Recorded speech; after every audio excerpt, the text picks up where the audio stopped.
What's up, and welcome back to Kind of Funny Scream in Review. That's right, we are ranking, reviewing, and recapping every single Scream movie. Of course, I'm Tim Geddes, and I'm joined by It's Christmas in January, Joey Noel. Five Cream is finally here, everybody. What a glorious time. Rejoice, everyone, rejoice. We have the producer slash seducer in a brand new beanie, Nick Scarpino. Mm. Oh, hello, Hi. Timmy. Oh, God, Whoa, it's too back. soon. It's I knew it back. was going to happen, but why did it have to happen now? You know what I mean? James, Annalise Willems. Elise, go I ahead. five creamed myself, and all I got was this T-shirt. I just want to know, Nick. Nick, No, I does don't the know. hair go up into the beanie like Hey Arnold's friends? It does. Yeah, it does. It's literally, it goes like right up into Wow, look at that. Yeah. Whoa. it. Yeah, Is that a shirt we could Uh, legally sell? I five creamed myself. I think Yeah, so. you could legally sell it. You just don't want to. Morally. could. Yeah. At least 5 people would buy that shirt, and then 20 years later, it would still be on our store. You know what shirts you could get, though? This dope new crew neck. Ooh. Right, I Joey? saw Is this available those. now? Kindoffunny.com/store. That Go is check available it right now. out. It's That really was a cool. hot item. I heard that was a hot item in the RT store. Like, and people were talking. It looks good. It Word looks of the great. street. Get a man. lot. Yeah, you You gotta only love got it. Topping it up. depending where you are, only got a few more winter months. You want to put those on. There you go. There you go. Of course, this is Kind of Funny's in Review, where each and every week we get together to rank, review, and recap different movie franchises. We just did Cobra Kai season 4 last week, and that was incredible. This week, of So course, good. we're doing 5 Cream, aka Scream 5. And then next week, we are starting something that I am so damn excited about. 21 and 22 Jump Street in review. Get hyped, everybody. Time. Morbius got delayed, so it created a gap in the calendar. So we had 2 movies. Boom. That's what we're doing. Everybody get excited for that. I think it's on HBO Max. You can watch those along with us. Thank you, Kevin, for bringing up kindoffunny.com/store for people to see all the new merch. Crew neck. There's a whole bunch of other stuff too. No. Long Yeah. sleeve shirts, hoodies, a crop top hoodie. I have just my love- crop hoodie on my bed over there. Fantastic. Looks real hot. Oh, I love it so much. Today we're brought to you What? by HelloFresh, but I'll get to all that later. Wait, you said that Morbius. There were 2 movies filled the gap. What was the other movie that you were going to review with Morbius? No, there's just the way that the schedule okay. worked. It's a whole thing. Me and Joey's personal hell is when movies get delayed because it just throws everything off, and I'm just like, I don't know how I'm going to deal with this. But here we are dealing with it the only way I know how, with Channing Tatum, which is the best thing in the entire world. Of course, you can get the show youtube.com/kindoffunny or roosterteeth.com. You can also get it as a podcast by searching your favorite podcast service for Kinda Funny in Review, and we'll be right there for you. If you want to get the show live as it's recorded, if you want to get the show ad free, and if you want to be a Patreon producer, you got to go to patreon.com/kindoffunny, just like Molecule, at James Davis Makes, and Pranksy have all done. We appreciate you all so very much. We're going to get right into it. Just so you all know, we're going to be spoiler free in the beginning. We're going to make it very clear. We're going full spoilers, and then we're going full spoilers, baby. Started it off Scream 5, aka Scream, aka 5 Cream, with a runtime of 1 hour and 54 minutes. It was released on January 14th, 2022. The last movie, Scream 4, was released April 15th, 2011. So over 10 years ago. And this is the 25th anniversary of the Scream franchise. Some of the actors in this movie weren't even born when Scream 1 came out. Oh, don't say that. Yeah. Yeah. It was directed by Matt Bertolini-Olpin and Tyler Gillett, who also did VHS and Ready or Not, another fantastic movie you should check out, which stars Samara Weaving, who was approached to be in this film and was going to be in it, but then scheduling conflicts stopped that, which really sucks because that would have been she's great. awesome. Yeah. This is the first Scream movie not directed by Wes Craven because he died in 2015, but this movie was dedicated to him. The music was done by Brian Tyler, who has done a ton of different movie soundtracks, including most of the Fast and Furious movies, not Marco Beltrami. The budget for this one was $24 million, which is a lot lower than some of the other movies. 4 and 3 were both at $40 million. So kind of a drop down from that. The box office currently is at 3.5 million, just off of last night's ticket sales. The first weekend projections are upwards of 30 million, which is pretty good in these trying times, especially against a $24 million budget. So good for you, Scream. Good for you. I want to start off with Elise Willems. What did you think of 5 Cream? Gosh, this is big. Now I don't want to bite the hand that feeds me because I am a massive Scream fan. I thought the movie was just good. And I think we're gonna be at an impasse here because I feel like some of the Kind of Funny crew may be really hyped for this movie. There was a lot that I thought could be different. There was a lot that I liked about it. There was a lot that I felt like in terms of a movie that was had so much commentary and was so subversive when it first started, and this was heralded as a return to that. I felt like it didn't necessarily do that in some ways. I would have liked to have seen it do that more. I appreciated how gory a lot of the kills were. I'm hesitant because I don't want to get too into spoiler territory with what I say or even influence anything with what I say. But We'll get there. I appreciated some of the meta. And I feel like when you're getting into 5 and it's a requel or whatever they call it, it's tough to do. But it was a it was a 7. It was not a 10 for me, but I still enjoyed it. James. Mine's the less generous version of Elise's. I was gonna say that's got to be the closest Elise has ever gotten to saying she doesn't like a movie. Mine's less generous. I did not like this movie. Wow. I don't think, and this is a culmination of a lot of things. We are currently in the era of everything getting a sequel, and I don't think I've seen a single one yet that I like. Of all these massive sequels that have been coming out of old franchises that spawned off the 90s. And I think that this movie is derivative of the franchise as a whole. And I think that it thinks it can get away with it because it says things are derivative. It makes a statement and bids like sometimes things get derivative, but then it just is derivative. For me there were no surprises in this movie whatsoever, other than the fact that I was like, I hope this doesn't happen, and then it always did. So for me, this is I did not like it. I did not like it. A lot of people worked really hard on this movie. The only thing that scared me about this movie was I was like, oh no, I'm gonna have to talk with a bunch of people that I'm sure loved it. Here's the thing: I do want the Kind of Funny crew to prove me wrong. Kind of Funny, prove me wrong. I'm interested in where this is going because I mean I'm gonna jump in. Go for it, James. I was just gonna one last thing. Again, this is coming after a hot on the heels of all these sequels that are coming out for movies, and each one hits me less and less and less. But you know what? We started. So this is like someone's already at the bottom of the tunnel looking up at the light, and then someone throws a bucket of shit down. To that, I would say we started watching the Chucky series and thought it was great. We watched the MacGruber series and thought it was great. You can breathe new life into a franchise. You can breathe new life into a franchise.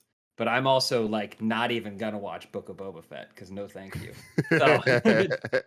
So again, I love all of you, and I absolutely respect anyone who loved this movie. I think it's completely justified because it is a fun movie. Ultimately, when you walk away going like it's fun, but for me, I don't need any more Force Awakens in my life.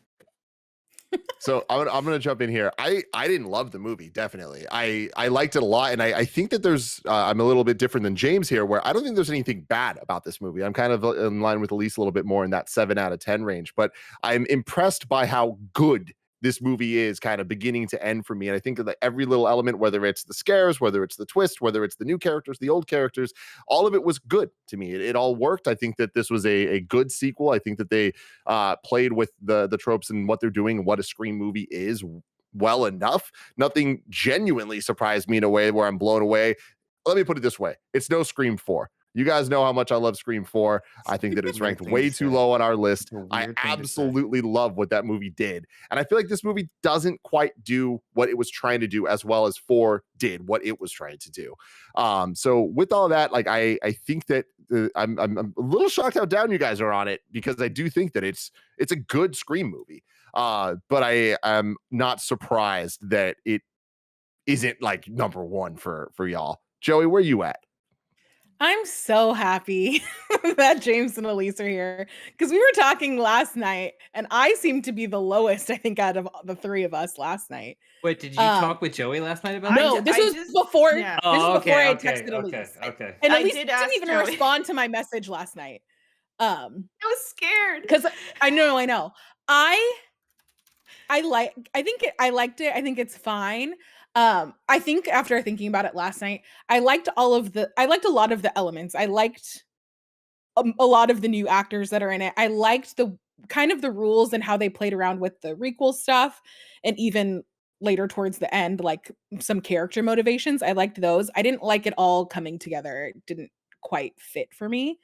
Um, but yeah, it's definitely not my favorite out of any of these. I think there's some really fun performances, and I liked some of the characters. I don't know. I think it's fine. I agree that it's like a 7.5 kind of movie for me, but it's also a Scream movie. So am I going to watch it like every Halloween moving forward? Yeah, probably. yes Nick Scarpino. Thank you, Tim, and thank you everyone for joining me on this podcast. I'd actually like to use my time instead of talking about Scream, this newest Scream, to talk about the new J-Lo Owen Wilson movie that we saw the preview for last night called Right. "Marry Me." Yeah. I Good feel look. like that had more twists and turns in it than anything that this movie had to offer, and I'm super excited for that. yes Okay. All right. No, real talk. I mean, I don't think we're that far apart from each other. I enjoyed this movie, and I enjoyed it because I think it's very well made. I think it's shot well. I think the people that they cast in it are good, and they hold the scenes. And I think it had some legitimate scares. And I think it was a nice sort of like, I don't want to say passing of the torch because I can't imagine. I'm sure they're going to make another one of these, but for me, it was nice. It's just nice to be back in the Scream universe, and I've never really past Scream 1. I think every iteration of it was something I had zero expectations for. So going into this, I kind of look at it as like, okay, it's another entry into the series. That's great. Of course, the exciting thing is, guys, we've passed the 5 movie hump. So now that means these movies can just go on forever. Now that means these movies can just be Fast and Furious, and they can do a spin-off where it's just Nev Campbell and Courtney Cox hanging out in Seattle solving crimes together if they want, running down the side of buildings at each other. I'm in. I'd be totally in for that too. I enjoyed it. I mean, I think, not to get into too much spoiler territory, but there are some disappointing aspects of it that keep this from probably ranking any higher on the list than mid to lower tier for me. But I think for people who haven't ever seen Scream before, this is going to be super fun for them. If everyone's followed along in the series, I think it's just an interesting watch, and kind of might go the way for me, and Tim, I'm sorry to say this, of Scream 4, where every time you say Scream 4, I go, wait, who was in that again? And then I remember Hayden Panettiere's amazing haircut, and I go, Herbie. that's all I can remember from that movie. I don't remember a single solitary frame from the rest of that film. And I think this, so good. I know, it just didn't hit for me. It didn't do anything like original enough to resonate, and for me to be like to James's point, to be like a really good entry into the series, other than something that's kind of derivative, which was sort of the point. And we'll get into spoiler territories. Like, it's interesting that James actually is like, his actual thoughts are echoing some of what the characters are saying in the movies, as far as like the stab movies are concerned and stuff like that, which does make it meta, but does it make it good? And that's the big question we have with a lot of these requels that we're having right now. The Matrix comes to mind, right? That was our big bit of commentary there, which is like, being self-aware and being clever is cool, but it still needs to be an interesting twist on something to keep my attention for 2.5 hours. And I got a little bored midway through this, and then toward the end, when reveals happen, I'm like, oh, okay. That's fine. It wasn't as it needs to be a lot more creative, but of course, the original Scream, as we like to use the term, throw this around flippantly, is lightning in a bottle. So how the heck are you going to do that over and over again over 5 movies? But overall I enjoyed it, and I think the cast and the crew did a great job. I think it was shot well, and just shout out to Deputy Judy, just coming back. Winnie Peppercorn, R.I.P. There you go. Can I ask you what is our ranking? What was the current rankings? The current ranking that we'll get to at the end of the show, but I'll let you know so you can think about it. I just want to think about it. It's in my opinion, bad ranking. But number 1, Scream 1, number 2, Scream 3, number 3, Scream 4, and then number 4, Scream 2. Was Scream 2 the Hollywood one? No, that was 3. That was 3. Okay, so it's 1, 3, 4, Scream 2 is Jerry O'Connell. I agree with him. Bad ranking. I agree with him. Bad ranking. Right. This is a great. That's how this show works. Yeah. I will say we'll get to spoilers in 1 second, but I will say last spoiler-free thing is I highly recommend, if you haven't seen these movies in a long time, rewatch them all going into this, because I feel like even the couple month break that we had doing in review to watching this, I was like, oh man, this would be so much better had we just watched all of them going into it, because it's it's real connected. It works by itself for sure, but I think that like all just the names of people and the locations and just like a lot of stuff, I think is strengthened by like it's a great kind of binge watchy. At least watch point. the original Scream, because so much of this is either taken directly from it or a fun twist on that, and referencing it so much that I think it's important to have watched. I wish I had rewatched that one a little bit just for nostalgia value. But now we're getting into full on spoiler territory, and I'm going to start this off. There was a moment in this movie pretty early on, maybe like, I don't know, 20, 30 minutes in, where me, Joey, and Gia lost our shit in our theater. And we could feel James and Elise in their theater losing their shit as well. There's a part where they're looking at like YouTube and like reaction videos to stab movies, and it's the Dead Meat podcast, which is awesome, one of Gia's favorite podcasts, freaking out about that. And I'm like, holy shit, that's cool. And then you look over at the side, and one of the recommended videos is an interview with survivors from Westboro. Kirby, motherfucking Hayden Panettiere is not dead. She is alive. Let's go. Bring her back. But here's the thing is like, you can imagine my disappointment then. Because this happens. I'm cheering. I'm pumping my fist in the theater, literally. And I know that Hayden, a year and a half ago, got the iconic Kirby haircut again. She posted it on Instagram. I know this. So imagine my disappointment when at the end, when Courtney and Nev are at their lowest, and we think that, you know, Melissa Barrera, she's been incapacitated, and I think like there's no hope left here. I'm thinking that there's going to be a door kicked in, and Kirby, other final girl, is going to come busting through that door and going, "I've been following the news, you know, mother lovers." Like I'm it's PG. I don't know what the rating is on this movie. On this movie, I'm pretty sure it's a hard R. It goes through a throat. Oh, okay. Yeah. And so she comes through, and then Kirby saves the day. I thought maybe that was a possibility. I feel like maybe they're waiting for that for the next one, where Kirby is the sort of the older generation survivor. She's the Nev. Yeah, she's gonna be the Nev, because I can't imagine that going back to the Nev well over and over again. While I'm totally fine with that, she was kind of underutilized in this movie, as was Courtney Cox. She's got kids with Mark now, who we didn't see in Scream 4. I was like, are they gonna have this guy show up or what? I love that they name dropped Mark, and I was just like, wait, is that? It is. And I had to look it up this morning, and it is. I was like, holy and she doesn't shit, wear Charlie Connolly's necklace anymore. His college necklace. She doesn't wear that anymore. No, she doesn't need that. Tragic. She's my age. We don't. I can't even remember college. But there was so much fun shit in this. I love all the connections to like all the kids being somehow related, and every time they announce how they're related, it's more and more weird and like less perfect. Yeah, and my favorite. I thought that was just so fun of like the Loomis flashbacks, or not flashbacks, but like visions. And like the way that they had him look. I loved that shit. I thought it was super well done. I did too. And I loved the balance of the new kids and the old people. I actually thought they did it really well, and I liked what they had the old crew do for the most part. Like I liked that Nev wasn't the focal point, wasn't the one that like this is the first time in the Scream franchise that the killers had no motive against her. Like it had nothing really to do with her. She kind of just got involved because like she got dragged in and kind of wanted to stop all the shit from happening. But the way they treated Dewey, I mean, first off, can we just say it? R.I.P. We finally lost one of the core three. That's crazy. But the way they did it, I fucking loved it, because they gave him his shitty hero moment. That why does Dewey need a hero moment? He doesn't, but it was so awesome. And then immediately fucking killing him. It gave me everything I'm looking for from these requel type shit. But here's my problem with a movie that's all about the meta, and we have the scene with Dewey where he to Jack Quaid and Melissa Barrera, who Jack Quaid was fantastic in this movie. But I loved him. He he says to them like, "Oh, it's the boyfriend. You know, check the boyfriend. He's right next to you." Dewey knows all the rules, right? We've established that Dewey knows all the rules. But then to have Dewey in that scene go back, not to like, because right when the ghost face goes down, I'm like, pull off that mask. Why aren't you pulling off that mask immediately? Why are you walking away? There's three of you and one of him. Why are you walking away? And so I kind of it took the wind out of the sails of that moment for me. Well, because that's my issue. That is a perfect summation of my issues with this movie at large, is that it has become a movie that the first Scream mocked. It is re-become a movie that Scream 1 existed to subvert.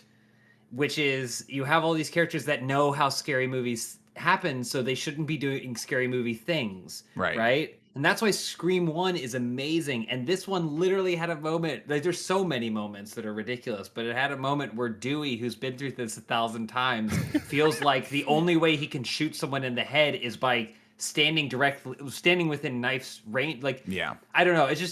It diminished for me the characters who've already been through this and the franchise which has already come up with the answers to this.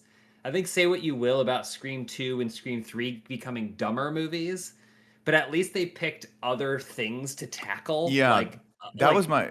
Yeah, go ahead, sorry. No, I was just saying they picked other stuff to tackle. This movie seemed like it wanted to tackle again the stuff that's the original Scream tackled, but they were still dumb. It was still just a dumb horror movie. Like it was a dumb slasher. Let me jump in real quick with that. Like I like it because of how it ties into the toxic fandom stuff, which I know that's always a weird thing to tackle because there's no way you could ever get it 100% right because it always feels icky and it always feels like it's coming from a bad place. But I think that it made enough sense for me and it worked that it kind of just being the first thing again because they were trying to make that again, like the killers, like that was their whole thing. That worked for me in a way that made it feel interesting and not lazy. And I know that it goes back to what we're talking about the Matrix and stuff, but I think this is it done right. More right than the Matrix. But I thought the Matrix was is done that wrong. just commentary on the fact that the thing that you want the new thing to be, which is the original, doesn't work? Like what the fans think they want is too overplayed at this point? Yeah, totally. And that's why I don't think that this is a great thing. Like, I don't think that the end product is like anything special. That's why I still think that 4 did it better. Like 4 did the reboot thing. So this being a requel, it's like, okay, what does that mean in 2022? I don't think it's as interesting as what that meant in 2011. Just in terms of like what Scream does, 4 did it better in terms of like establishing some new fun characters like Deputy Judy Hicks and Allison. Oh no, what's her name? From Jill. Glow. Jill, Allison Brie. Oh right, as a sort of it kind of had like because Scream was always fun with its tertiary cast where you've got Henry Winkler playing the high school principal and stuff like that. In this movie, I felt a little bit like it built out the new generation of kids, but it sort of lacked a little bit of those character types. And I was really hoping that this would feel like the way that the first movie made Woodsboro feel like a character and like there's curfews coming down. Yeah. And you really feel like you're in this small town and you're in the main street and Dewey's having his ice cream cone and you feel like you're in it. I didn't really feel that way about Woodsboro in this movie as much as I would have hoped to. And Stu's house, that's such a huge deal. And I know obviously the house is going to look different after 25 years. But I didn't really feel that feeling of being back in Stu's house. I didn't either. I feel like, and I think that's a good. That's what I walked away with, right? Where I was like, this is a good nuts and bolts sort of like requel sort of version of this. I appreciate the meta they're going for. I think that is what it is. But what I walked away with was kind of like there was not a fun factor in this movie that I think was missing. In the original Scream, there's camp. There's no camp. And in the original Scream, there's that wonderful moment where they're standing in the video store and they're talking about the rules and all these things. And Randy's there and everyone's there. And then obviously he doesn't realize that he's talking to the two killers. But like, it's a fun scene and it reminds you of hanging out with your friends from high school in a movie store. Granted, people don't do that anymore. I get it. The movie stores are dead and they call them STIs now, not STDs. I got you guys. But the town was a character so much in the first Scream, to Elise's point, and like being in that environment. In the original one, there was like you had the feeling that people who were ancillary to this, the people that are like running aside the original cast, were enjoying the craziness of all that's going on and the energy of it, even though it's kind of a twisted thing to do. And in this one, we never stopped to have one of those moments that wasn't self-referential. We only get like one scene where all the kids are sitting around talking about the rules of the movie, and it feels like a TED talk where I'm like, all right, okay. First off, you've introduced me to this new term requel, which I'm assuming people have used before, but this is my first time really having this hammered home, and I'm trying to follow this, and then everyone's accusing everyone of something. We just jumped to like the second act of that. And it did feel like we're missing out on a little something. We forgot to have a little bit of the fun factor and the camp, I guess. Yeah, it's a perfect term We for it. didn't It's go to camp. school. We didn't go to school with No, the we didn't even go to the kids. school at all. And Well- also, somebody walked away and was like, "There's not a single parent in this whole thing except for Deputy Judy," The- which was weird. It did feel so. I mean, again, this is maybe a generational thing too. But if this movie, the first Scream, felt like, oh shit, like this guy, this writer, like knows how I and my horror movie loving friends talk with each other when we're at a blockbuster. Like it's an exaggerated, it's a hyperbolic form of it, but it's like, oh yeah, and like we compare these things, we say these things.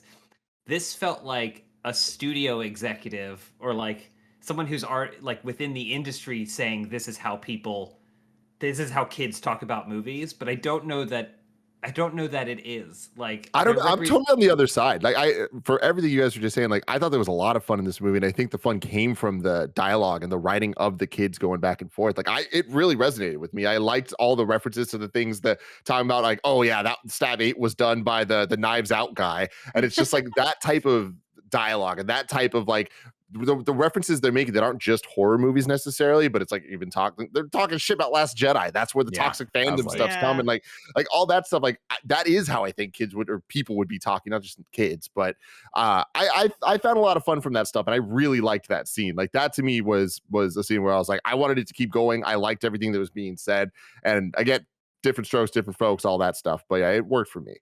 Yeah. I think the thing where the movie really lost it for me is that I feel like we didn't, similar to how Elise thought that we were going to get Kirby back. It felt like at the end that there needed to be like another level of elevation that happened. Like we were Yeah. talking with Gia, like a third killer. I was still waiting for like one more thing to happen A third to like killer would've been really well. nail it home.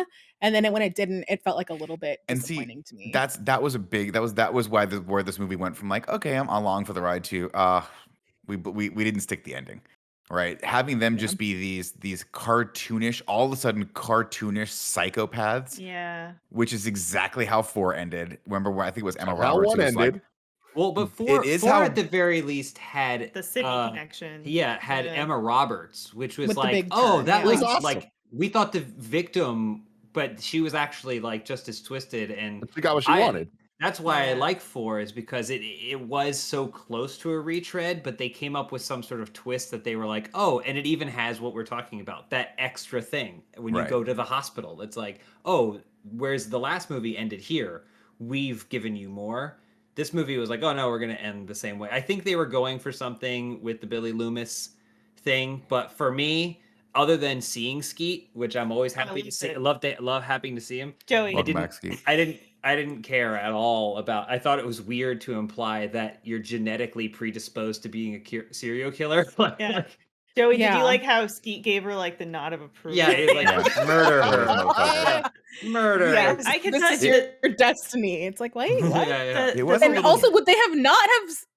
Where's that knife just like hidden there 25 Yeah. years It's ago? Stu's knife. That come from? the Oh my like God, that's three what I thought killer it was. thing when they're in the hospital and Ghostface goes down and before Dewey gets killed, we both thought the same thing, which was that that the movie was going to blow expectations out of the water, do the Hitchcock Psycho thing but not with the victim, but with the killer, where they actually caught one that they killed. That's what I thought they were Ghostface, going to Yeah. do too. and that's one of the killers, and they think, oh, we got him. And then it's like, what does that mean? What does that mean? Like- And then what does that mean in a Scream movie? And then you see the killings continue, and then maybe there's a third killer too, because the movie also kind of flips expectations with the opening by having her live. Yeah. You know, Which usually in that I thought was clever because that makes her a red herring, right? Because you're like, no one's ever lived through one of these attacks before. yeah. And the last person we saw that quote unquote did get attacked and survived was the killer. So Yeah. and they're oddly similar as far as like their those circumstances. My only problem with that opening was I didn't feel like it did anything new and fun. Like Scream 4 had the whole Incredible. false movie Mhm. within the movie, Mhm. the Oh, movie just cold so good. opens. And this it was kind of just a retread It's of like texting sometimes. yeah, and I was like, I didn't really do Ooh, anything automated that I, locks. Yeah. That was no, the big automated thing. locks were cool as hell, but I mean that's not like a fresh twist. It's just like Well, a cool Yeah. and modern it thing. was interesting, but it's also like if you're going to introduce that element of like hacking someone's phone, there's some questions that start popping up there, and it also becomes it's a thin line between having that technology be believable and having it just be a catch-all for the killer can at this point do anything. You start to kind of get lost in that when he like hacked the phone for find my family or whatever that was. I was like, these guys can clone cell phones. Now I'm sure Kevin could probably do that, but I'm like, these are I don't know. It just it's. I wish they had dialed that back a little or gone full tilt into it, and that was sort of the meta commentary of what was going on. Like technology ruins everything. It had a taste of Scream 3 when oh, the voice changer can do anyone's voice. Anyone's now. voice. Like That's exactly what I thought. I was like, oh. It It's had just some of that, which it felt like Scream 4 rolled back on. Yeah, like Scream 4 was like, no, that's silly. That's silly. Conversely, with Stream 4, like Tim pointed out that they were really ahead of their time with the kids streaming. The live streaming, yeah. That felt like, oh, they're doing this differently. Yeah. Yeah. But before we go on too long, let me tell you about our sponsors. This episode is brought to you by HelloFresh. Sticking to your New Year's resolutions can be hard, but if you're focusing on saving money by ordering less takeout, learning to cook, or prioritizing your wellness, smashing your goals is a piece of cake with HelloFresh. HelloFresh has endless options to make cooking at home simple and enjoyable by delivering pre-portioned ingredients to your door, including farm-fresh produce that arrives within a week. HelloFresh has 50 menu and market items to choose from every single week, including some more family-friendly or gourmet choices. Kevin Coelho, Paula Coelho, they've been loving HelloFresh. They, of course, Paula, being a vegetarian, like the options of having the vegetarian stuff, and they've been having some fantastic meals over there in their Coelho household. Go to HelloFresh.com/KindaFunny16 and use code KindaFunny16 for up to 16 free meals and 3 free gifts. That's HelloFresh.com/KindaFunny16 and use code KindaFunny16 for up to 16 free meals and 3 free gifts. Nick, let's get into the plot, man. Tim, what's your favorite scary movie? I Is also it love the Babadook? No, no one's favorite scary movie is the Babadook. What a weird reference to have. movie's really These good. kids, man. Elevated horror, Nicholas. Pretentious Gen Zers out there. Ooh, Babadook. I like my cinema Nick, elevated. Nick, have you seen the Babadook? It's No, a I've never pretty seen good it once. movie. Never It's seen actually, I think you'd really like it. Never seen it once, but I'll tell you this: they haven't made a good think it movie has a since high Joe Dirt. rating. God, boomers are all the same, aren't they? They haven't made a good movie since Joe Dirt. I'll tell you what, Thank you. Joe Dirt Thank you came for out. that. We stopped making good movies after that. Ladies and gentlemen, let's kick it off. 25 years after Billy Loomis and Stu terrorized the town of Woodboro, we catch up with high schooler Tara Carpenter in her home alone, texting with her friend Amber. The landline rings. We get a nice redo of the original scene, a little up to date. We got the modern lock thing happening. And I'm with Kevin on this one, where, Kev, you're going to watch this and you're going to go, that front door is not a smart lock. That is an old school, just analog lock. How dare these people screw with smart lock technology that badly? They just did them bad. Anyway, character calls. We get the original quiz, but this time it's about the Stab series, which is another meta reference where basically she has to answer questions about the original Scream via Stab 1. And she gets the last question right, only she doesn't get it right. She thinks she gets it right, but there were actually 2 killers. The answer was Billy Loomis and Stu Mocker, and she gets it wrong. And then, of course, Amber doesn't get killed because, spoilers, Amber's one of the killers. But the smart locks start going all haywire, and then she gets basically systematically destroyed by this killer. Because let me tell you one thing right now, guys. Every once in a while, that shin, when that bone breaks in the UFC, people lose legs because of that. If you can't get the circulation back to that foot because of the bone, that's a very integral part of your body. You might lose it. She might actually come out of this a little worse for the wear. She also gets stabbed in the hand, which is scary, and then gets the hand, right? Oh. through the hand, right? And then the killer goes to slash her throat, and it cuts to the iconic like scream. And this time it was a different song, though. I forget which song it was, but it was a cool song. And we cut over to Modesto, California, the scariest place in all of California, next to Vallejo. And we catch up with Sam, who's going to be our main character. She is our new Courtney Cox. She's our new Sydney. Sam, Sydney. Sydney is Sam. Sam, this is Sydney. Sydney, this is Sam. Meet each other. That's great. Guess what? Pass the torch. Played by Melissa Barrera, who I thought did a great job in this. She gets the call. Hey, guess what, everyone? Your sister's almost dead, but she's not dead. And then Dennis Quaid's kid, Jack Quaid, comes out, and you're like, he's a really nice guy. But that's what all killers are, right? Really nice guys. That's why I am an asshole all the time. Across the board, you know where you stand with me. They do a little twisted kind of toy with the audience in this moment because Melissa Barrera or Sam goes on the phone. She says, well, "Do they know who did it?" Which, like, anytime somebody asks, "Do they know who did it?" You're like, "Oh, well, are they the killer? Are they asking? Are they? They're trying to dig to see." Yeah, the red herrings in this are more herring than they are red. they're very much like the same way someone would tell a joke and say like, "Oh, you're stupid." Not like there's a lot of that in this where someone says something and they're like it's as opposed to thinking they're a killer in the way they thought like Billy's a killer. He drops his phone. He's so suspicious and he's like, "You gotta trust me, Sid." It's just like I am the killer. Not. James, you say the word, we will single-handedly bring back not. I'm trying. I do it still. I'm trying. I also want to add one thing real quick because I think Jack Quaid is he's perfect in this franchise. I loved him. I think he was awesome, and I think part of my frustration was feeling. I'm not asking for any brownie points here, but before the movie started, who did I say the killer was? Jack Quaid. Jack Quaid. I said the Jack killer is in the trailer. I said the killer is Jack Quaid, and once it gets started, I'll tell you who the other one is. And then basically, as soon as they introduced the characters, I went, "It's Amber." Yeah. And so that one scene in the hospital, the couple interactions, it's like, oh well, yeah. that's it.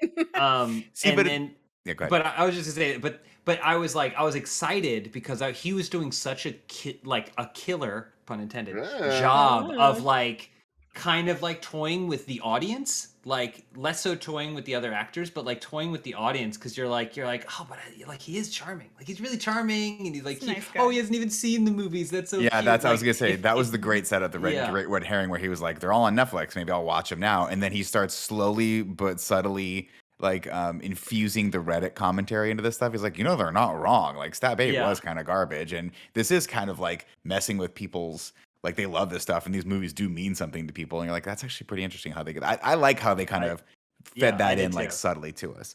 And Jack Quaid did a great job. But I mean, again, the big thing for me on these, and I hate to say it because we are talking about the fifth Scream movie, so it's like, get out of your fucking brain here, Nick. But like, the motivations for the killers are always kind of what interests me. And that really, at the end of the day, is like, can you give me something that a reason why they're motivated to commit mass murder? Two people, not just one. Two people have convinced each other we're going to go in on this to commit a mass murder. And it needs to be a good reason.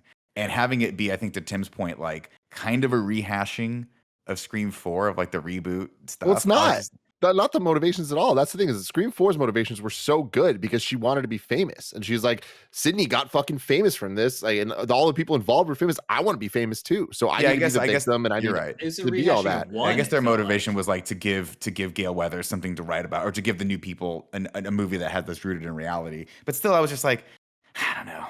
It came off kind of comical at the end. There's got to be a version where there's more Stu lore. There's got to be a version because she's in his house, right? And then the first thing that sets it all off, the question that she gets wrong is, "Oh, you didn't mention Stu." And it's like that's what you would use to remind the audience how big of everyone talks about Billy, everyone talks about, but what about Stu? And that you would think that like if the killer had a connection to Stu in some way, then that'd be like a thing, like, you didn't even mention my older brother who's never been mentioned before, or whatever. Stu. Like, that's what pisses me off, and that's why I want to kill you. Like there's always that tipping point for the killer. They get crazy, set off crazy for some sort of thing, and it was just weird that they had all that, but there was no connection there. So it was also a little bit weird to me that these kids are partying in this house that Amber lives in, and not one person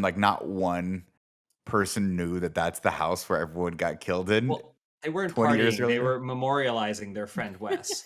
I mean, listen, James, I memorialize all my friends every night by myself with a bottle of Jack Daniels and the internet. I just get on Facebook and start. No, it was just I was like, that's a little weird, right? These kids are so self-aware, and everyone knows the Stab series so much. If you knew that your friend lived in the house, that you would know. You would know your friend lived in the house where all those people were killed, and you would not go there to get your asthma inhaler. But I digress. Let's move on with the plot here. Tara's friends and classmate Wes Hicks informs her older sister Sam. She gets called. Sam returns to Woodboro with her boyfriend Richie to visit Tara at the hospital, offering to stay until she recovers. Tara is not very happy with her sister here because her sister left 5 years ago for some unknown reason. We don't know why. We'll figure that out in Act 2. Meanwhile, Wes's mother, Sheriff Judy Hicks, Let's getting go! the promotion. Getting the promotion. Lemon bars are in the fridge. She's awesome, and obviously she doesn't like Sam because Sam kind of was a little bit of a terror after she had some issues back in the day. She gathers the rest of the friend group. We have Amber with the twin siblings Chad and Mindy, Meeks Martin, who are Randy's niece and nephew. And Liv I McKin- loved the shrine to The Randy in the house. Yeah. His Amazing. TV entertainment center or whatever. Yeah. It's Now, Tim. perfect. Now, I don't want to jinx myself here, Tim. But if I ever die, you better have a fucking massive shrine to me in your house I'll for the do rest it. of your life. I'll do it. And any What would children you want have, at that shrine? just a picture of me, but like with James's body from the neck down, shirtless. mhm. That's what I would like. And then Deal. every time but can you hang it so that every time your kids need to leave the house, they do the Notre Dame thing where they touch it and they walk out the door? God. Just touch the abs, just like in the name of Uncle Nick's abs. Boom. You ever see those statues that like the brass or whatever on the breast is worn down because people touch Yeah. it so much? I was That's what it's gonna be with your crotch. It's good. Perfect. Perfect. I did that I think I was in Denmark, and there's a statue of a dog that's brass. Oh yeah. And you touch it, and the nose is worn off because people touch Aw. it for good luck. It was cute. Mhm. It's in a cemetery, and it's very creepy. Let's see. Richie, who is unaware of the Stab franchise or its connection to Woodboro bullshit, spends the majority of the hospital visit with Sam, watching the recent Stab 8 while confirming the survival of Kirby Reed. Hell. Which is, I didn't Yes. even catch that. That's just amazing that they did that, and good for Hayden Panettiere. Sam, who struggles with hallucinations of Billy Loomis. Now, let me ask you guys this question: why does she hallucinate him with all of his wounds At the moment from of death. at his moment of death? What context could she have possibly? Was there a picture of him that you think she saw in the newspaper? Nope. No. I mean, she's seen the movies, you know. It's Yeah. kind of like she knew what he looked like. She knew the movies version of it. Like, I don't know. I Anyway. imagine they really wanted us to know that he was dead, and this was not some sort of like, oh, maybe Billy's back thing. I don't know. Well, It'd be amazing there's, if Billy's still alive. there's also like a moment at the end when Amber. one of them says to Sam, like, you see visions of your dead dad, and it's like, did she confide into know someone? that? Tell Yeah, anybody. how did She you know did that? There's a lot of confusion about the ghost of Billy aspect. Number one, how he knows where knives are hidden around the house, and then also how she knew that. It's like, And then that same Amber thing, she's like, you're the son of Billy or daughter of Billy Loomis, and you see visions of him. And she's like, who told you that? And she's like, your mom was a drunk. She talks to everybody. And I'm like, wasn't the whole thing that she like kept this deep dark secret for like forever? But, so everyone in the town, everybody knew. knows except for Tara, The sister. Yeah. the sister. But then Tara was like, you should have just Who's in talked high to me. And it's like, Yeah. when you were 8 years old, Yeah. I should have She confided goes, in she you. goes with this, I and could have helped protected you. me." I was like, as an 8-year-old, like, Yeah. no, that would have been completely overwhelming for you. It was overwhelming for a 17-year-old, let alone an Yeah. 8-year-old. God, that was a little ridiculous. I had one more point that I was going to whatever. We'll figure it out later. Catching back up, Sam, who struggles with hallucinations, discloses to Tara that her biological father, the reason why she left town, was Billy Loomis. And Tara's like, I'm not mad at you for that. That's fine. I wouldn't have given a shit, but I'm mad because you left me too.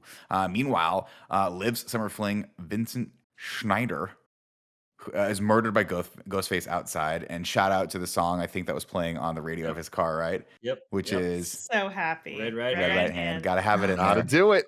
It wasn't in 4, so It was Very not, happy. and they messed that up. Let's see. Is murdered by Ghostface outside the bar. Sam and Richie visit a reclusive Dewey Riley, who has been in a very, very bad place since his divorce from Gail Weathers. And I think Tim reacted like this is the most absurd scene ever. But the scene they have together where they actually like the two of them were talking about their split, I was like, damn, this is hitting on some different level shit because they broke up in real life, right? Oh yeah. Yeah. I was like, man, they're bringing some real life stuff into this. And I thought they did a handled that great- well I thought they did a great overall. Like job. I think that we all, it's so meta that we understand what's going on, and I think that the way that those actors were together on screen and the story they gave them, I thought was a nice kind of like conclusion to their arcs. I like that he was just like, I couldn't hack. I felt like I couldn't hack. That's why I left. And she's like, well, you could have just told me that. And I was like, oh, I wonder how much of that is mirrored in real life, or if they just still have affection for each other. Because it seems like they do. And either way, either that or they're great actors. Because when they were on screen together, I thought they did well. At least from Funhouse. If we can also point out that we got another great musical Oh, I'm getting to it. interlude. Oh, okay. Oh, This is just the I'm trailer. confused about them. Okay. You get the Tatum. You see what happened to Tatum. Yeah, Tatum's ashes. She's Yeah. crammed in a box on in a Mhm. cabinet somewhere. They go to He had a lot of cat pictures framed in his trailer. Did you know? The- Anybody Mhm. knows? Well, people like their cats, Weird Joey. They're not heartless I- like we are.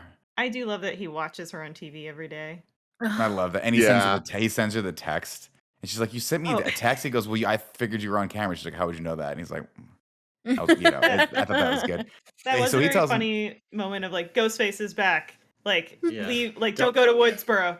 Hope you're doing you're- well. No, it's Smiley like face. Smiley and then he face. types "I still" and then deletes it. I'm like, I got it. Yeah, he still loves her. I got it. I want to give a shout out to David Arquette. I thought he looked great in this film. I think he's aging very well. I love the mustache sort of short beard combo. And if I steal that, it was original for me. We saw him in LA in person. Just he was out in little filming something in Little Tokyo. in the summer, and he looked great. He looked great. I mean, for still you. keeping it up, Dewey. God bless him. The limp is back, sort of. Mhm. The limp is Mhm. kind of like Kevin Costner's English accent in Robin Hood. It kind of comes and goes. But he says, no, screw off. I've been stabbed 7 times. This is not my problem. I'm not doing this anymore. And then, of course, he calls Sidney Prescott, and we get what I was like, oh, maybe it'll just be a cameo from her. But no, then I remember I saw her more scenes in the trailer. And Nev Campbell back running with her kids. She's got a bunch of kids now with McDreamy, I think. Wasn't that the guy that she had kids with? Yeah. And then and she's like, I'm in Seattle. This is not my business. He goes, Sid, don't come back here. She's like, I never want to come back to Woodsboro again until tomorrow. I will be back tomorrow. Then she says, of course, she puts the final nail in the coffin for Dewey. She says, thankfully, they've got you to protect them. And Dewey's like, fuck. And so he goes Yeah, it to was a dick move, by the way. definitely. You basically told your friend you're gonna No die. guilt trip at all.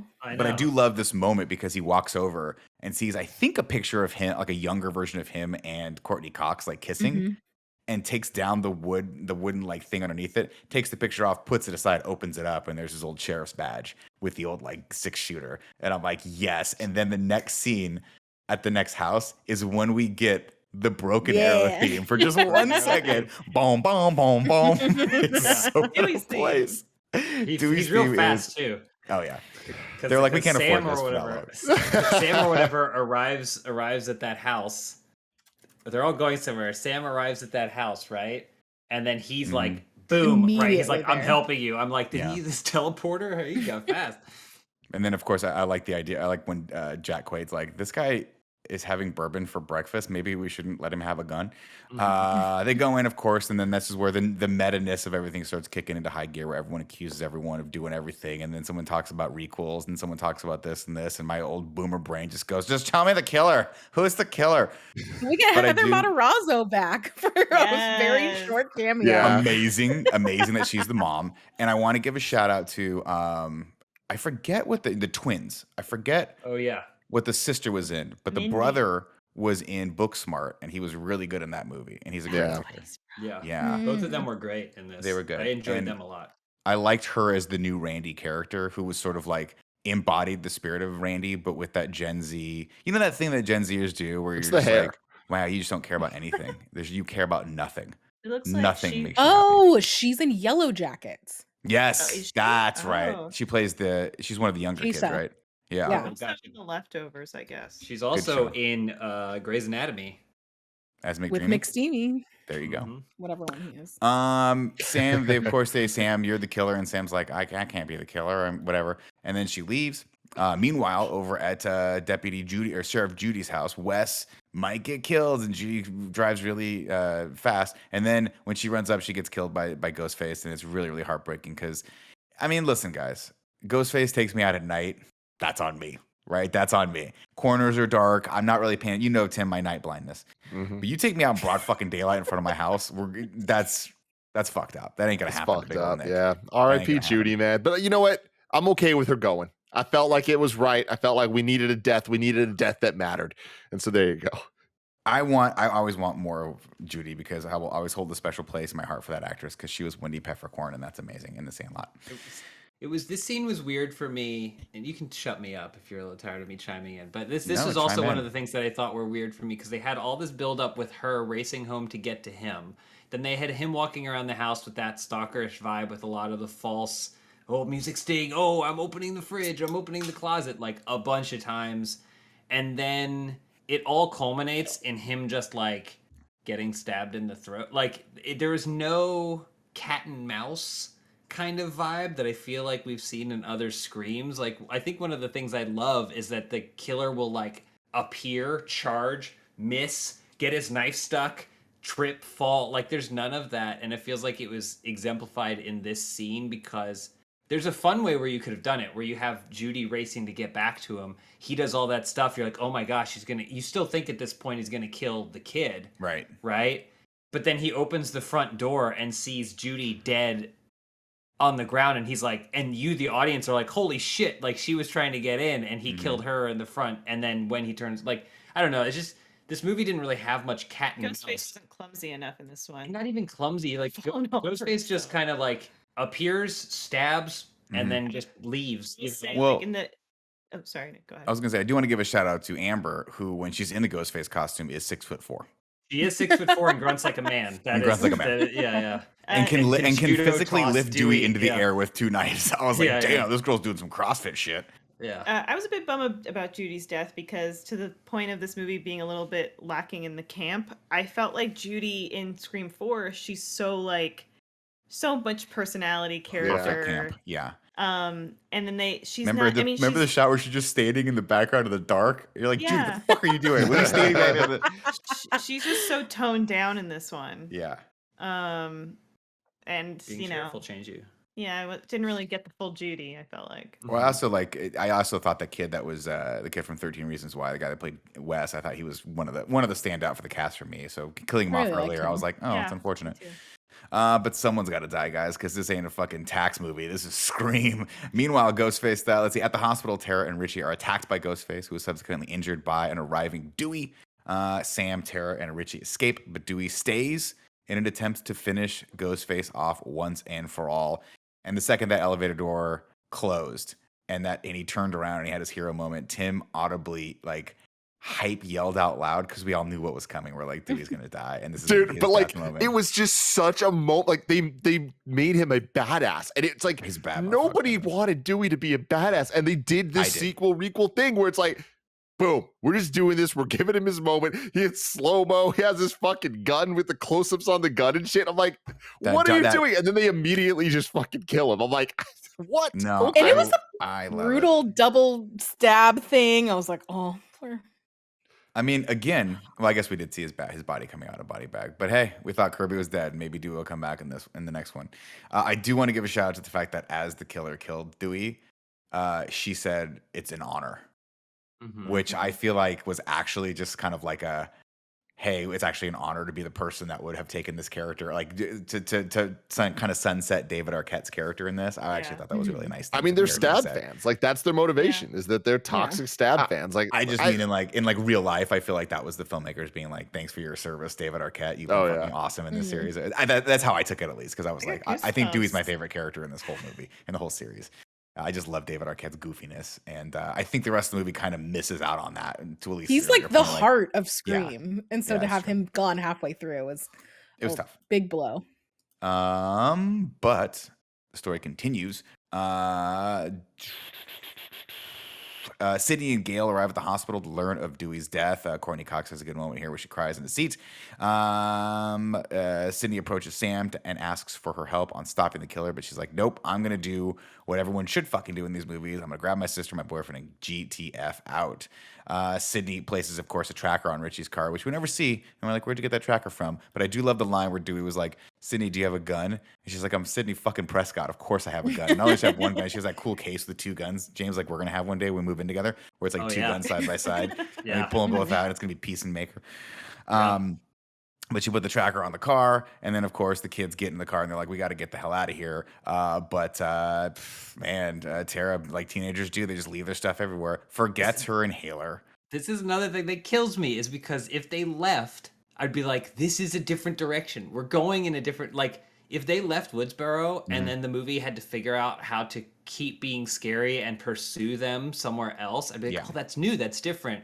But then they do the stupidest horror movie trope thing, which is no, they go to the killer's house. Like, you know, I don't know. It's to me, I'm right there with you, where if the choice was go back to a well-lit hospital where there's a full-on police scene happening because someone was just killed here and the killer's absolutely not going to return here, and just walking up and being like, hey, can I get an inhaler for my sister real quick? She was the one, like, someone would have done it for you. That would have been like a 30-minute turnaround right there. And you weren't that far away from the hospital. But instead they're like, no, let's drive out to, I mean, you have to imagine halfway down that remote road, they were like, this was a bad choice. This was a bad mistake.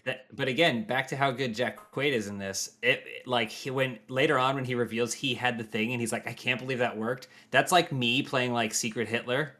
You know, like when you like win someone over in that game and at the end you reveal what happened, you're like, I can't believe that play worked. That's why he's so good in this. And it's just like, but it still feels weird that like the movie is trying to get away with being like, no, in this movie, we drive away. But then they go to Stu's house and they don't drive away and they all get out of the car and go in for no reason.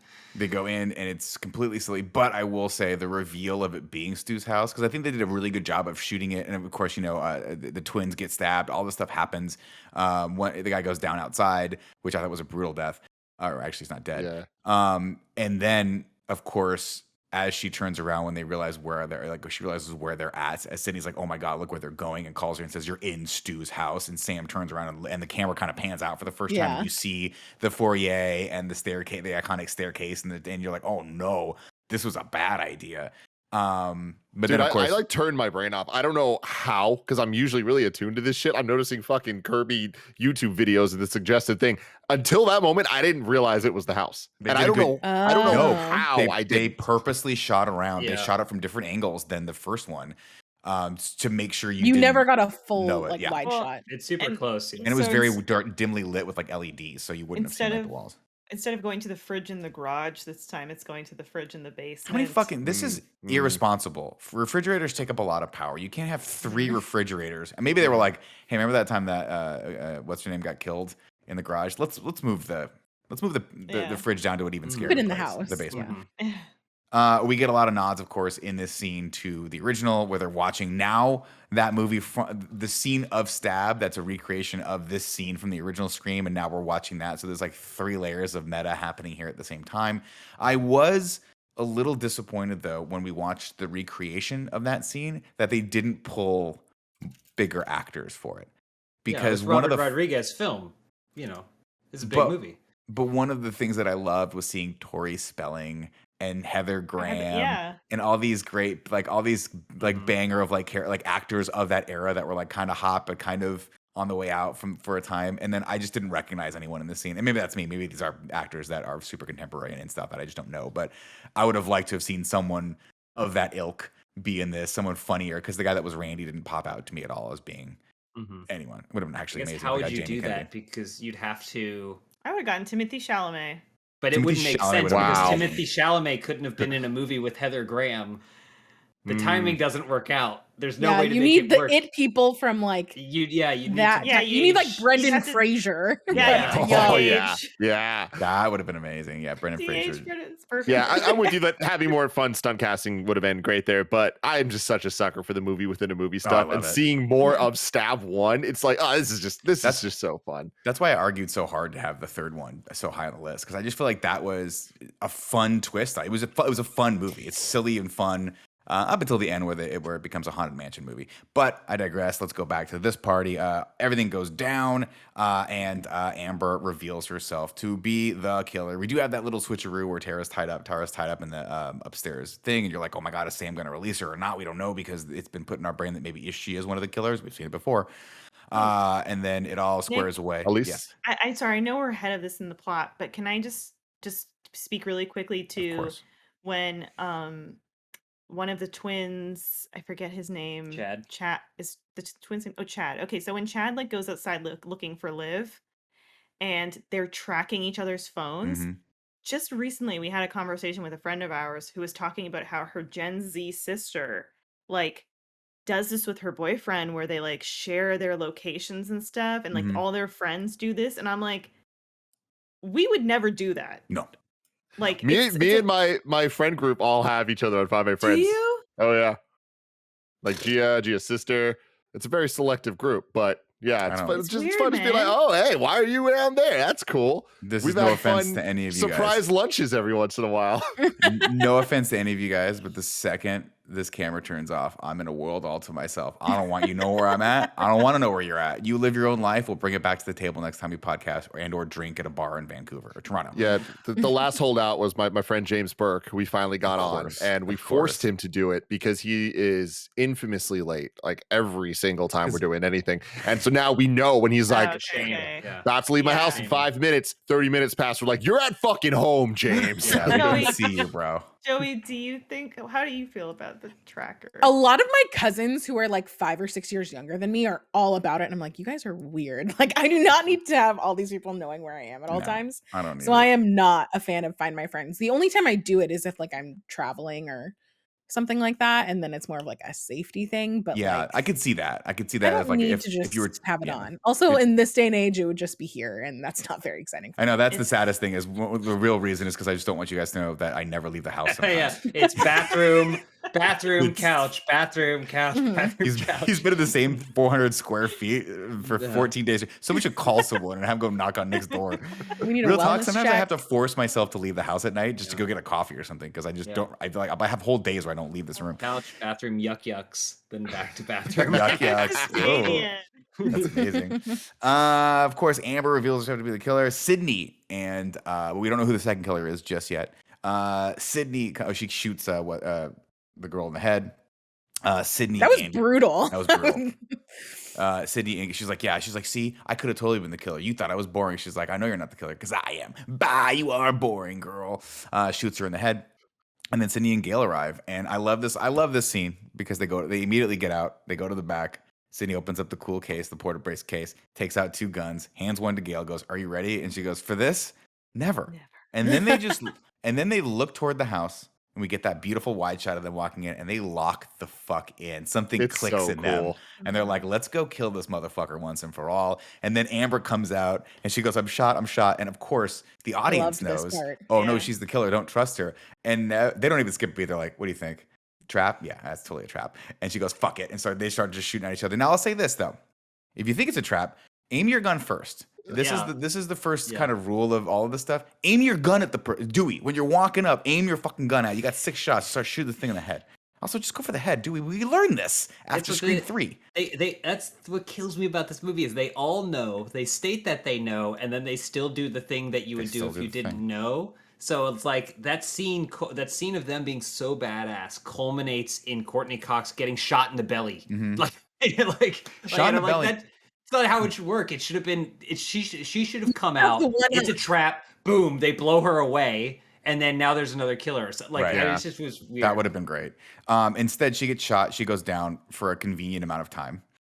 Sydney goes in and starts blasting holes in every door. She blasts a hole in the original closet door, which I thought Which was is great. cool. She's Yeah, that's the cool. closet door in the hallway or in the entryway. Fuck you, there's probably someone in there. And then eventually, Wings shoots Richie in the leg. And Richie's like, "Damn it." But of course, then Richie reveals himself to be the killer. And apparently, when you reveal yourself to be the killer, bullet wounds no longer matter because he just Big deal. runs around for the rest of this time like it didn't Yeah. matter. But thankfully, Tim, when bullet wounds don't matter on one side, in order to keep equilibrium, you have to make sure that bullet wounds and stab wounds don't matter on the other side. Because Nev Campbell gets stabbed and Gail was shot. And by the end of it, it's like they just finished a yoga class. Everyone looks great. They're standing upright. Their posture's good. Their mobility is great.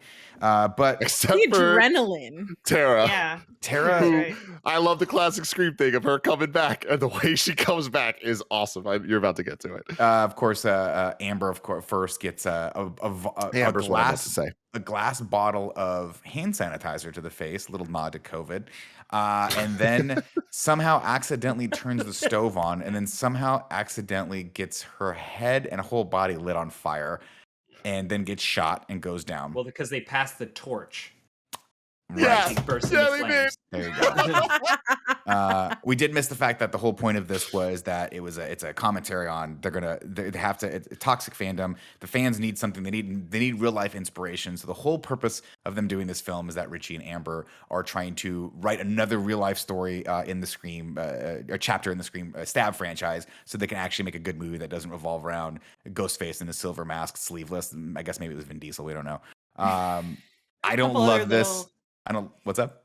Oh, sorry, finish. Sorry. I was gonna say I don't love this motivation. Again, I thought that was disappointing to me. I thought that was like kind of I understand it goes along with the themes. I just thought, oh, kind of a letdown. But it's hard to have that magic the first one did. At least what were you gonna say? There's a couple other little nods. There's Tara's in the closet tied up like Sydney's dad. dad was, Mhm. which I saw when I saw her walking toward the closet. I thought, oh, Sam and Tara's mom who's in London is going to be in this closet because there hasn't been an adult in this movie.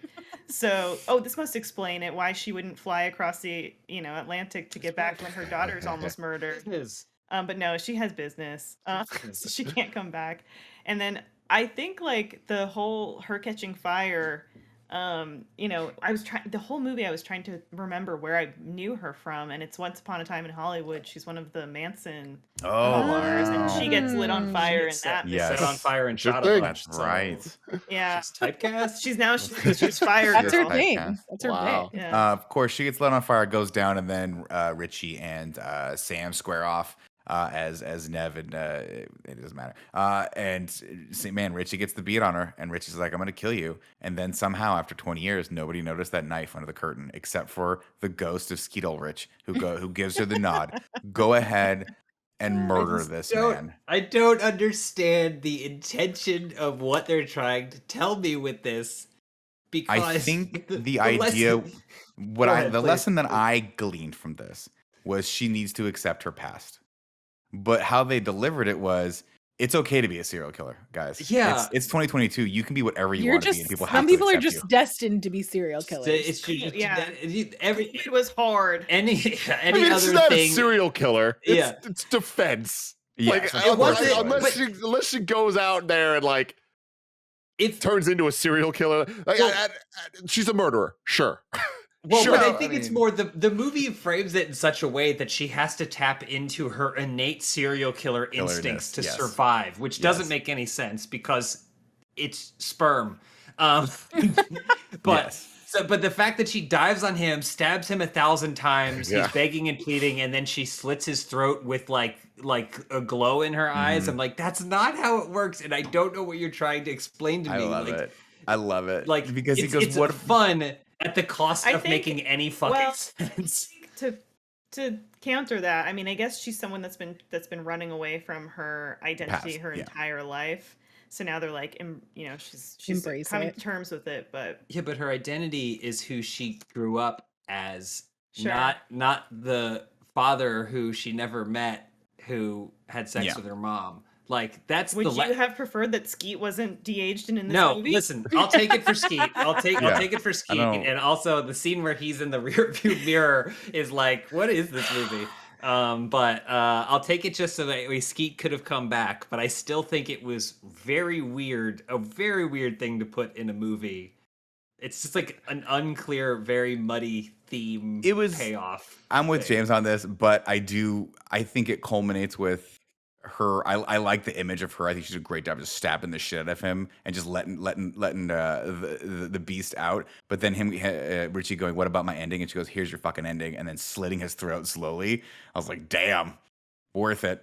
I mean, that's And the again- thing too, is like it look, I'm not saying it's the best thing ever, but it works for me because I feel like with that whole death, like this, it's not so much the serial killer side as much as it is that Stab is as big of a deal in this world as it is, and we know it to be. And in Woodsboro, it is a huge deal. Like even in 4, we saw they do their yearly Halloween, or was it the anniversary? I don't even remember. But like the watches, the marathons of Stab and all that stuff. Like Stab is such a big deal that like I buy the fact that like when you're in this situation, you're gonna have a little fun killing this motherfucker. You know what I mean? Like of it's just course. kind of like that. They're fans at the end of the day to some extent.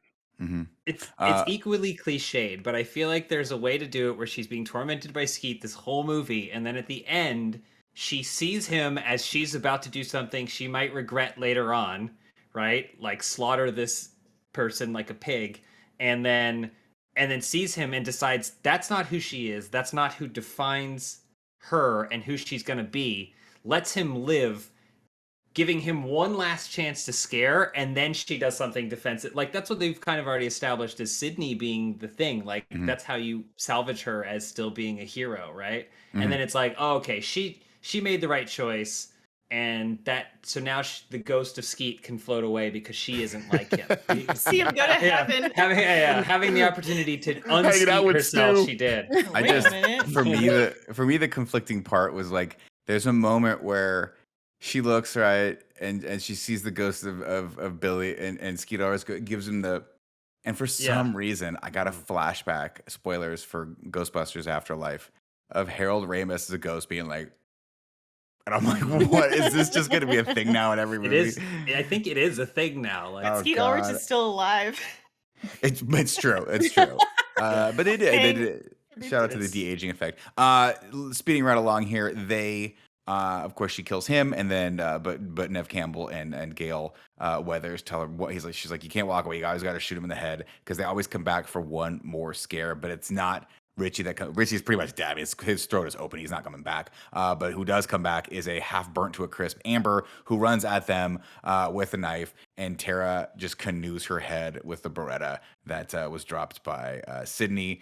And she says, Babadook is still my favorite horror movie. which no one knows. None of the people that are around her know what she's talking about when she's No, saying that. I'd be like, we got to get her to the hospital. She She's now talking needs to- psychiatric She's care. talking to nobody. She has a concussion. And they do also still, even though his throat was slit, shoot Richie like 5 more times. Yeah, they including unload, in like, the- Oh, right. clip. She unloads the clip. Yeah. Yeah. Good point. Outside, we see the characters that were fortunate enough to survive, which is mostly just Tara, Mindy, and Chad still alive. 1 second, he's like, I made it. I'm a jock. This is why you should work out, ladies and gentlemen. You can get stabbed 400 times, still live. Doesn't matter. They're all taken to the hospital as Sam thanks Sydney and Gail for their help. She says, now you've got something good to write about. And Gail's like, I'm not going to write about this. I want these people to just, they want notoriety. I don't want to give them the satisfaction. I want them to just be obscure for their, She's seen the 3 or superior 4. obscurity. Exactly. She goes, but I do know someone I do want to write about. I think I want to write about, the person that used to be the sheriff of this town. He was a good man. And it's a really touching moment. It's touching, except when she gets to the end of the book and goes, and then he was killed by Amber and Richie. Right. You're like, who are they? And it's like more screen. And then the camera pulls out just like it did in the first one as news reporters are reporting the murders in front of the house. And that is Scream 5 Cream. And then it plays real peppy music, and then it does the face images like the whatever happened to from the first movie or whatever, right? Like in the original Scream font, which I liked, where it was like, that's so 90s. Mhm. It so was good. very 90s. It definitely is. Let's get into a little thing I like to call RaGuBaGu. Da-da-da-da-da-da. RaGu. Da-da-da-da-da-da. Bagu. What's up, everybody? Welcome to Rad Guys Talk Bad Guys for the Scream universe. Right now on the list, I'm stalling for time. Here we are. We found it. We got Billy and Stu and Peer Pressure from Scream 1. Number 2, Jill and Charlie from Scream 4. Number 3, Aunt Jackie and Mickey and Revenge from Scream 2. And number 4, bottoming out the list there is Roman from Scream 3, who was just kind of terrible. Where do we want to put Richie and Amber and toxic fandom? I go number 3. I think it's above Aunt Jackie. Okay. Yeah. James and Elise, what say ye? I put it above Roman. I think I would also put it above Roman. I don't know about Aunt Jackie because like I think Jack Quaid was such a fun killer, but her motivation of like your mother had an affair with my husband and I ended my marriage. I lost my son who's no longer alive. That's huge motivation. And as we all know, what's his face? Who was her co-killer? Timothy Oliphant. Timothy Oliphant is just a delight in real life in all the interviews we see him in. True. You know what? y- For that I don't reason and know. that reason alone, Richie and Amber go to number 4. There you go. Okay. Are we not going to talk about how great Jack Quaid is in real life? Like, if we're pulling in Timothy Olyphant in real life. Listen. Jack Quaid did our podcast. That's points against him right there. no. He Oh, makes no. bad calls in Never life. been yeah, able he to makes secure bad calls. Timothy No, Olyphant. Again, I'm going on motivation too, because like I think that Richie character was great, underutilized in this film. There's a different movie that I think we get a cooler take on this character, because he kind of was just a retread of Timothy Olyphant. I just really like stab and I'm crazy kind of thing. I will say Jack Quaid did a great job of like fooling me halfway through and doing the roller coaster of that. So for that alone, he might want to rank it. Maybe I'll change that. What do we think? Let's vote on this. Who thinks they're better than Hold on, Roman? real quick. I just want to say, like, I feel like the motives are more complex but slightly convoluted when it comes to Scream 2 and 3. I like how simple this was, and it just like it is what it is, which is these are toxic fans that want the franchise to be something different, and it like adds up in a way that just that's all you really need to know. Whereas the other ones, it's like he's related to this person, they're mad about this, and in the past there was these videos, and like it's just like it's too much for me. Where I'm like,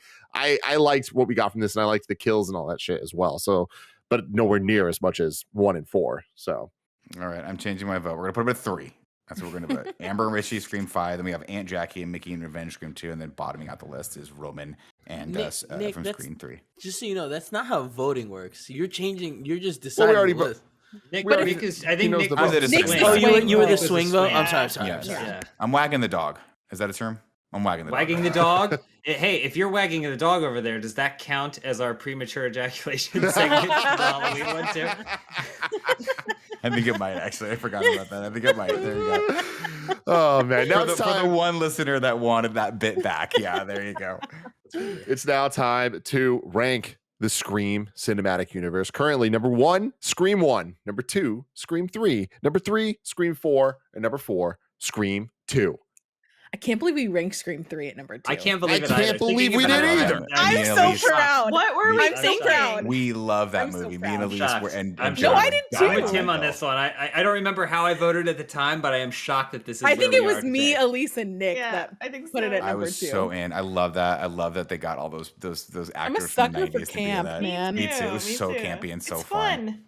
It's fun. I And mean, s- I love Scream 3. I just think that when we're ranking them, it Yeah, doesn't I come agree. anywhere near Scream 1 and 4 for sure. Hey man, I it's a movie agree about too. movies. We love movies about movies. And I love it a lot too. Scream 2 is the only one on these that I don't love. I think the question is this is this going to go above Scream 2? I don't think this is Yes. going to go above 4. Is it going to go above 2? Charlie Connolly? It's true. I don't know. I'm writing it She's down a- because I'm stupid. Scream, Let's Scream think, 3. Let's think back to Scream 2 because like we got Dewey in this. We got full Dewdrop. We Well, got Brittany Cox with a Full great bob Dewdrop. haircut. Scream Yeah, 2 the bomb. introduced the Broken Arrow song. We got the Broken Arrow soundtrack. We got Sydney's at college, away from Woodsboro, but she's in the drama department. You get the shocking kill of Randy. No Mother one of saw that coming. Ugh. Goodness. Yeah, I mean, it comes back to like when I'm always conflicted about where to put these. Like, which one do I want to watch again? Yeah. And I don't think that I want to watch either of them again. But if I had to, Yeah, gun yeah. to my head, Yeah. I think I would probably want to watch the one with the original cast because that to me is more endearing. I think I come down to maybe wanting to rank this below 2. Which is not really because I walked out of the theater. I was like, Wow. maybe I walked out of the theater. I was like, maybe I'll put it. We had this above 4. conversation with Nick, or Yeah. I did, where I was like, I think I want to put I'm debating before or above 2, and I think Yeah, that's I kind think of for where my me, head's I'd at. rather rewatch 2. Well, my it's also God, hard because we not just a left the theater. chance. I mean, I kind of want. I think I would rewatch this one sooner than 2, just because I want to take it in again. Because I've seen 2 a billion times. Yeah, This movie's good. But Scream 2 is not good. That's true. the thing. For me, looking at this list, it's like this movie is 5 is better than 3. I enjoy 3 and I love 3, but it's not better than 4. But having said that, I can't put this one above 4. Like it's not that much better than 3 that I would vote it above 4 in this list. So I would vote it at number 4 above Scream 2. But I think that there's a sizable drop underneath it to get down to 2. yeah. I mean, as far as production values and actual seriousness, I would agree with you. Like, I do think this movie was well made. I think the scares were better than the scares. I don't think there were any scares in Scream 2. I think it was just like, except for the moment where was that the one where they had to climb over the killer in the car? Because that was a good scene. James. Oh. No question in my mind, this is my bottom Scream. Well, No and I debate. also like the No opening debate of in my Scream head. 2 so well. of them being in the theater the and theater. everything. The glory hole with the dildo. Yeah. It was better. It was better than Scary Movie. I think 2 is pretty boring, and I think it's we discussed it before. It's the clunky bridge between getting to the camp that we all seem to really enjoy in Scream 3. It's clunky, but at the very least, it had some interesting things to add to the conversation as it pertains to sequels and how you up the ante in the next films. That actually it delivered on that meta discussion. I got nothing from this movie. Something I didn't want to say in the non-spoiler discussion was, while the kills were very gory in this one, I didn't feel like they were very inventive. But in Scream 2, we've got the knife through the hole in the theater.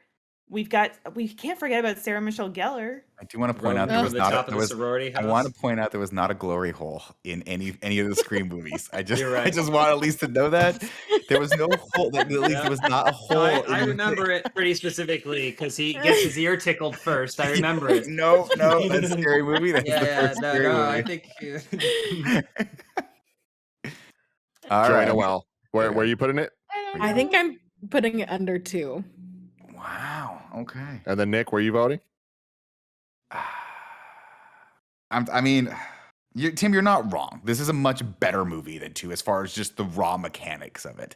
It's a better made movie. To me, the scares were scarier, but Elise isn't wrong either. Did we have shirtless, greased up Jerry O'Connell tied to a That's not what we're ranking in this show. I mean, Yeah, we're push it ranking. to Rossi. Tim, Heavy on you the have to- eyebrows. Tim, you got to take it all in. You got to take the whole Yes, world. you do, Nick. Yes, you You do. gotta take the whole world Think in. about this. Think about what you're No. doing here. I will. I'll put it above 2. I'd put it at number 4. Above 2. Elise. I'll put it above 2. Elise, it Elise, all you're comes right. down to you. No. No. So right now it's 2 tied. votes for above 4 and 2 votes for No, below. above Oh 2. no, 2 votes for above 2 and 2 votes for below 2. Okay. Elise is the deciding Also, we get factor. the redemption of Cotton Yeah. in the second Oh one. my gosh, the cotton plot. Cotton. Cotton plot. You got enough cotton to weave a sweater. Wow. And like, I'm just thinking about how like we get Sydney gets the necklace from Jerry O'Connell. The necklace appears in the next movie. I didn't see And the he necklace sings in the movie. cafeteria. Come on. I think that at the very least 2, for as clunky and bad as it is, are the characters that I like to watch, doing the things that I like seeing them do. And again, Tim, if you think you should, I'm not trying to solo because I'm in her ear right now. Yeah, I'm tongue you here can right now. petition too for your Tim, spot.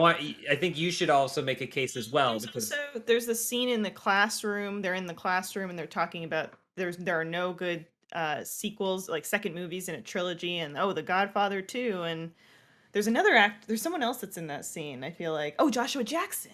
in there for no reason. That's right. Oh, Tim, please, the floor is yours. James said it himself. Like 2 is bad, and this one, in my opinion, this one's good. Like those words, I think should say a lot. Like, but the biggest thing for me is like I get 3. 3 is fun. 2 has fun moments, but it doesn't do them that well the whole time. Like it doesn't commit to that. 3 commits to it, and that's why 3 is good. Even though it's a bad movie, it's a good movie for what it's going for. I don't think 2 is. Kevin Go saw for the it. movie last night. No. No, Kevin. Nice refused. try. Kevin You were hasn't trying seen to 4. you trying to throw Kevin under the bus for this. I tried to No bribe way. Kevin to come to the movie with cookies, and he's like, "I'll just take the cookies now." And I was like, Yeah, "Okay, that's true. I touche." ate the cookies. They were really good. I don't know if I can make this call. Can chat decide? I'll vote for No. Elise.